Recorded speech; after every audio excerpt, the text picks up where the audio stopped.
South ఇండియాలోనే అతి తక్కువ ధరలకే రత్నాలందించే ఏకైక సంస్థ 6JVR. ఒకటండి, సంక్షేమ కార్యక్రమాలు చేస్తే ఇబ్బంది లేదు. సమాజాన్ని ఒక అశాంతికి గురి చేశారు జగన్మోహన్ రెడ్డి. సంక్షేమ కార్యక్రమాలు ఒకటి చేస్తే తప్పులేదు. అమరావతి మీద ఏం స్టాండ్ అయింది? ఎలక్షన్లకు ముందు స్టాండ్ అయింది, ఎలక్షన్ తర్వాత స్టాండ్ అయింది. బాదుడే మైక్ ఎత్తుకుని ఎన్ని మీటింగ్ లో చెప్పాడు. కర్ణాటకకి ఎంత పెట్రోల్, మన దగ్గర ఎంత పెట్రోల్ అని ప్రతి ఊరు వాడ మీటింగ్ లో చెప్పాడా లేదా? దేశంలోనే ఏపీలో నెంబర్ 1 12 రూపాయల తేడా. మద్యపాన నిషేధం చేస్తేనే మీకు మీ దగ్గరికి వచ్చే ఓట్లు అడుగుతా, లేకపోతే నేను అడగనని స్వయంగా ఈ పెద్ద మనిషి చెప్పాడా లేదా? రాజకీయ కక్షలే ఉండవు నా పరిపాలనలో అని చెప్పాడా లేదా? ఒక్క మాట అయినా జగన్మోహన్ రెడ్డి గారు చెప్పింది ఫిల్ చేశాడా? ఎక్కడ చేశాడు? 90% హామీలు అమలు చేసామని 90%. భారతీ రెడ్డి గారు ఇంట్లో ఎంతమంది పిల్లలు ఉంటే అంతమందికి అమ్మఒడమ్మా మీ జగనన్న ఇస్తున్నాడు 15,000 అని చెప్పి పబ్లిక్ మీటింగ్ లో వీడియోలు కూడా ఉన్నాయి. ఆయన భారతీ రెడ్డి గారు చెప్పారు. ఎంతమంది ఉంటే అంతమందికి ఇస్తున్నారండి. కరెంట్ ఛార్జీలు మేము అసలు పెంచమని ప్రమాణ స్వీకారంలో చెప్పాడు జగన్మోహన్ రెడ్డి. పెంచకన్నా ఉన్నాడా? వీటన్నిటిని మీరు యువగలంలో ప్రజల దృష్టికి తీసుకెళ్లగలిగారా? ప్రజలే మా దృష్టికి తెచ్చారు. మీకు ఒక విషయం ఏంటంటే నరసింహారావు గారు, నేను యువగలంకు పోకముందు మీరు చెప్పిన దాంతో నేను కూడా ఏకీభవించేవాడిని. డబ్బులు పంచుతున్నాడు, సంక్షేమం బాగా చేస్తున్నాడు అనేది నా మనసులో కూడా అభిప్రాయం ఉంది.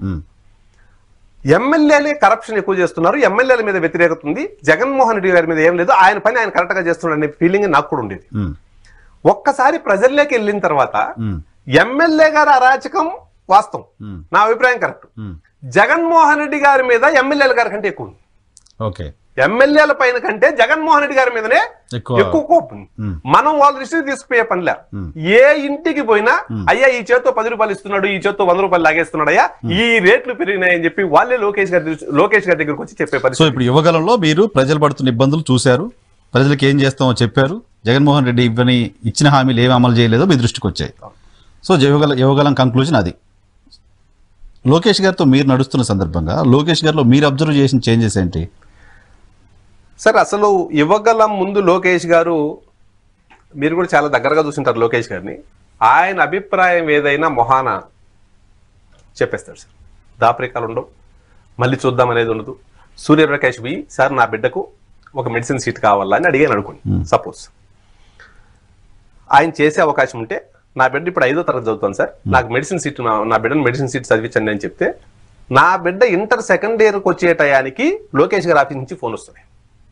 నువ్వు లోకేష్ గారిని మెడిసిన్ సీట్ అడిగావు 5th క్లాస్ లో, ఇప్పుడు మీ అమ్మాయి ఇంటర్ సెకండ్ ఇయర్ వచ్చి సార్న కలువు సీట్ ఇస్తారు అంటారు. అంటే 7 సంవత్సరాల తర్వాత కూడా ఆ స్థాయి మానిటరింగ్ ఉంటుంది లోకేష్ గారి దగ్గర. నేను పోయి ఉపరాష్ట్రపతి అడిగా, నాది ఆ స్థాయి కాదు, నాకు ఆ పదవి ఆయన నీలేడు, ఆయన చేతుల్లో ఉండదు.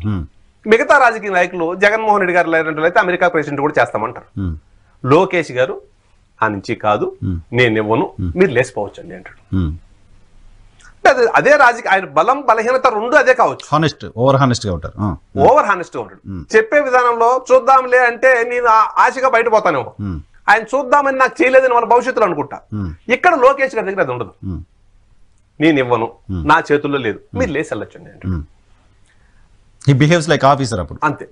ఇప్పుడు పాదయాత్ర తర్వాత ప్రజల బాధలు చూసిన తర్వాత, ఎప్పుడు కూడా లోకేష్ గారు హైదరాబాద్ లో పుట్టి పెరిగారు, అమెరికాలో చదువుకున్నారు, అంత ఫీల్డ్ లో గ్రౌండ్ తెలియదు. పాదయాత్రలో ప్రజలు పడే ఇబ్బందులు చూసిన తర్వాత మాత్రం సబ్జెక్ట్ మీద చాలా పూర్తి స్థాయి అవగాహన వచ్చింది లోకేష్ గారు. రేపు ఏదైనా ఒక విధానపరమైన నిర్ణయం తీసుకోవాలనుకున్నప్పుడు తప్పకుండా ఈ ఫీల్డ్ చాలా ఉపయోగపడుతుంది. అదే విధంగా పాదయాత్రలో నడుస్తా ఏదో ముచ్చట్లు చెప్పడు ఆయన. చిత్తూరులో నడుస్తా అంటే సూర్యప్రకాష్ నీ స్థానిక నాయకుడు అనుకో, నన్ను పక్కన కూర్చోబెడతారు. ఇక్కడ ఏంది సమస్యలు, ఏం చేస్తే బాగుంటుంది, మనం వస్తే ఉండే బడ్జెట్ లో ఏం చేయగలం, ఏం చేస్తే చరిత్రలో నిలిచిపోగలం, కర్నూలు పార్లమెంట్ లో ఏం చేస్తాం, నంద్యాల పార్లమెంట్ లో ఏం చేస్తాం, ఒక్కొక్క దగ్గర ఒక సమస్యలు ఉన్నాయి, దీన్ని రెక్టిఫికేషన్కి ఏం చేయాలి, ఇట్లా ప్రతి దగ్గర సమస్యలు, ఆ సమస్యలకు పరిష్కారం కోసం ఏం చేయాలో ఒక బ్లూ ప్రింట్ తయారు చేసుకున్నాడు ప్రతి దగ్గర. ఆ బ్లూ ప్రింట్ తయారు చేసుకుని రాయలసీమ డిక్లరేషన్ ఇచ్చారు. చాలా మంది పాదయాత్రలు చేశారు, చంద్రబాబు నాయుడు గారు చేశారు, రాజశేఖర రెడ్డి గారు చేశారు, షర్మిల గారు చేశారు. కేవలం ఏ ప్రాంతంలో వచ్చి ఆ ప్రాంతంలో మాట్లాడేసి వెళ్ళేవాళ్ళు, దాని సమస్యల పరిష్కారం యూనివర్సల్ గా చెప్పారు. అంటే జనరల్ గా స్టేట్ లో మేము వస్తే ఏం చేస్తామని చెప్పారు తప్ప, లోకేష్ గారు రాయలసీమ డిక్లరేషన్ ఇస్తున్నా, ఇది ఈ జిల్లాకు చేస్తా, ఈ పార్లమెంట్ కి ఇచ్చేస్తా, ఒకవేళ నేను చేయకపోతే నేను పరదాలు కట్టుకుని జరగను, మీ దగ్గరకు వస్తాను, నా కాళ్ళ పట్టుకుని నువ్వు చెప్పావు కదరా అని చెప్పి నెలది. మొత్తం యూట్యూబ్ లింకులు ఉన్నాయి, ఆ వీడియో నాకు చూపించి నన్ను నెలది. ఇంతవరకు ఏ రాజకీయ నాయకుడిని చెప్పాడు అలా? నేను ఈ లింక్ రికార్డ్ చేసి పెట్టుకోండి, నేను ఈ మాట చెప్తున్నా, చేయకపోతే నన్ను నిలదీయండి, నేను పరదాలు కట్టుకొని మీ దగ్గర రాను. కాబట్టి ఈయనకు ఫీల్డ్ మీద అవగాహన వచ్చింది, ప్రజల సమస్యలు ఏదో తెలిసాయి, తప్పకుండా ఆ ప్రజా సమస్యల పరిష్కారానికి రేపు అధికారంలోకి వస్తే ఆయన కృషి చేస్తారు. ఎందుకంటే ఆయనే మాట చూసడం, నన్ను నిలదీయండి మీరు కాళ్ళ పట్టుకొని.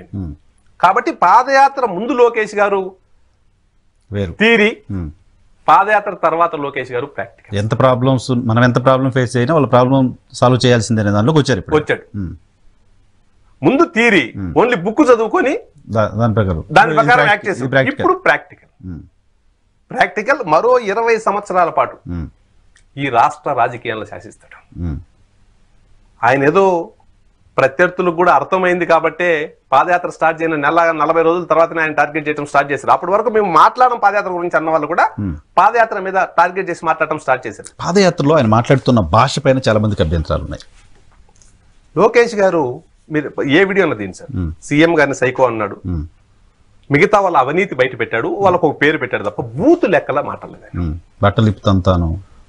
బట్టలిప్పి కొడతారు ప్రజలు అన్నాడు. సార్ వైకాపా వాళ్ళ బూతులు లోకేష్ గారు బట్టలిప్పి కొడతాం, బాధ్యత నేనే తీసుకుంటా అంటున్నాడు. 100% తీసుకోకపోతే లోకేష్ గారిని క్యాడర్ నెంబర్ సార్.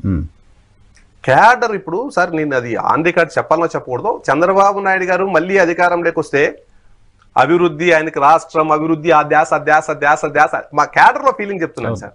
ఆయన ఎంతసేపు అధికారంలోకి వస్తే ఈ రాష్ట్ర అభివృద్ధి తెలియదు ఆయనకు, ఆయన ఎప్పుడు అభివృద్ధి మీదనే ఉంటాడు.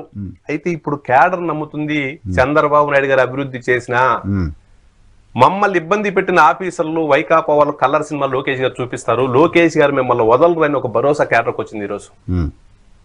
100% లోకేష్ గారు ఈరోజు లోకేష్ గారిని క్యాడర్ ఆ స్థాయిలో నమ్ముతున్నారు. ఆ నమ్మకాన్ని లోకేష్ గారు నిలబెట్టుకుంటారు. అందరినీ కాదు, రాజకీయ కక్ష సాధింపులు లోకేష్ గారికి తెలియవు.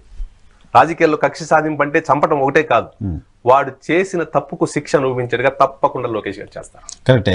ఇప్పుడు ఇంత కాన్ఫిడెన్స్ నారా లోకేష్ గారు క్యాడర్లో ఇచ్చినప్పుడు, ఇన్ని సమస్యలు ఉన్నప్పుడు, ఇంత ప్రజా వ్యతిరేక పాలన వైఎస్ఆర్ కాంగ్రెస్ పార్టీ చేస్తున్నప్పుడు మళ్ళీ మీకు పొత్తులు ఎందుకు? ఒకటి సార్, 2 మన లక్ష్యం ఒకటి, తెలుగుదేశం పార్టీ లక్ష్యమైనా జనసేన పార్టీ లక్ష్యమైనా ఓటు చీలకూడదు, జగన్మోహన్ రెడ్డిని గద్దెదించాలి. గెలవటం తెలుగుదేశం పార్టీ ఒకటైనా మేము గెలుస్తాం, గెలవటం సమస్య కాదు. ఇక్కడ జగన్మోహన్ రెడ్డిని ఆంధ్రప్రదేశ్ రాజకీయ చిత్రపటంలో లేకుండా గెలవాలా. ఆయన రాజకీయ చిత్రపటంలో ఉంటే పెట్టుబడులు ఎవరు పెట్టరు సార్. మళ్ళీ 5 ఏళ్ల తర్వాత ఆయన వస్తే అనే క్వశ్చన్ మార్క్ ఉండకూడదు. ఇంకా శాశ్వతంగా అరుంధతి సినిమాలో విలన్ ని ఏ విధంగా, పశుపతిని ఏ విధంగా అయితే రాజకీయ జీవ సమాధి చేస్తారో ఆ విధంగా వైఎస్ఆర్ కాంగ్రెస్ పార్టీని రాజకీయ సమాధి చేస్తేనే ఈ రాష్ట్రం బాగుపడుతుంది. దానికోసం పొత్తు, మీరు గెలవడానికి కాదు, మేము గెలవడం కోసం కానే కాదు, వైసీపీని చంపేయడానికి, వైసీపీని రాజకీయ సమాధి చేయడానికి మరో 20 సంవత్సరాల పాటు ఆ సమాధిలో నుంచి వైఎస్ఆర్ కాంగ్రెస్ పార్టీ బయట రాకుండా ఉండటానికి. 20 సంవత్సరాల లోపు వైఎస్ఆర్ కాంగ్రెస్ పార్టీ బయట వస్తే మళ్ళా ఇన్వెస్టర్లు భయపడతారు, మళ్ళా వాడు వస్తాడేమో. మీరు ఒక్కలైతే చేయలేరా పని, సమాధి చేయలేరా? అంటే వాళ్ళకు 30 సీట్లు వచ్చిన ఇన్వెస్టర్స్ భయం. ఆ పరిస్థితి లేకుండా వాళ్ళని సింగిల్ డిజిట్ కి పరిమితం చేయాలి. ఇంకా ఈ సమాధిలో నుంచి ఈయన బయట రాలేడు అనే అట్మాస్ఫియర్ ఉంటేనే ఆంధ్రప్రదేశ్ బాగుపడుతుంది.